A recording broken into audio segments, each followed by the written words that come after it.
இந்த நீல கலர் சங்குப்பூவை எப்படியாவது எனக்கு வீட்டில் வளர்க்கணும்னு நினச்சேன். By God's grace I got this sapling from my son's house. அவரோட டொமஸ்டிக் ஹெல்ப் எனக்கு கொடுத்தா. ஆனால் வந்ததுக்கப்புறம் தான் அது வந்து டபுள் பெட்டல்னு தெரியும்.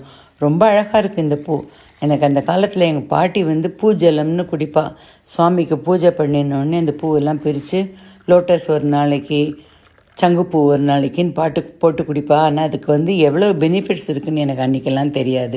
இவ்வளோ ஹெல்த் பெனிஃபிட்ஸ் இருக்கிறத ஈஸியாக வீட்டில் வளர்க்க முடியும்னு தெரிஞ்ச உடனே அதை நான் கொண்டு வந்து வளர்த்தி தினம் ஏதாவது ஒரு விஷயத்தில் இதை யூஸ் பண்ணுறதுன்னு டிசைட் பண்ணேன். அதோட ஃபஸ்ட்டு முயற்சி தான் இப்போ இது.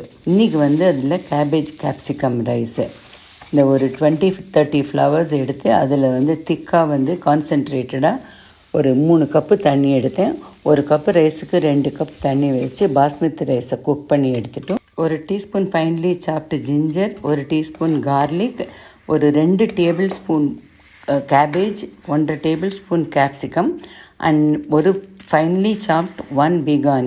இதை ரெடி பண்ணிவிட்டு ஒரு டேபிள் ஸ்பூன் ஆயிலையும் ஒரு 1/2 டீஸ்பூன் கீலையும் சேர்த்து whole spices, 1 teaspoon jeera and then ஒரு பே லீஃப் போட்டு அதை சீசன் பண்ணி இந்த எல்லா வெஜிடபிளையும் அதில் சாட்டே பண்ணி இந்த குக் பண்ணி இந்த ப்ளூ ரைஸை அதில் நல்லா மிக்ஸ் பண்ணி அதை தனியாக எடுத்து வச்சிடணும். இதுக்கு ஒரு ஸ்பெஷல் பவுடர் மிளகா வத்தல், உளுத்தம்பருப்பு, சின்னமன் ஸ்டிக், கொஞ்சம் தேங்காய், கசகசா இதை வறுத்து ஆறின உடனே மிக்சியில் கரகரன்னு பவுடர் பண்ணி இந்த ப்ளூ ரைஸில் வந்து கலந்து எடுத்து வச்சிடலாம். இதுக்கு சைட் டிஷ் க்ரஷ்டு பொட்டேட்டோவும் ஒரு ஆனியனும் வதக்கி போட்டு பொட்டேட்டோ ராய்த்தா தான். இந்த அருமையான ப்ளூ ரைஸுக்கு இந்த potato raita topped with pomegranate is an ultimate choice. இந்த அபராஜிதா சங்கு புஷ்பத்தோட பெனிஃபிட்ஸை காதால் கேட்குறதுக்கு பதில்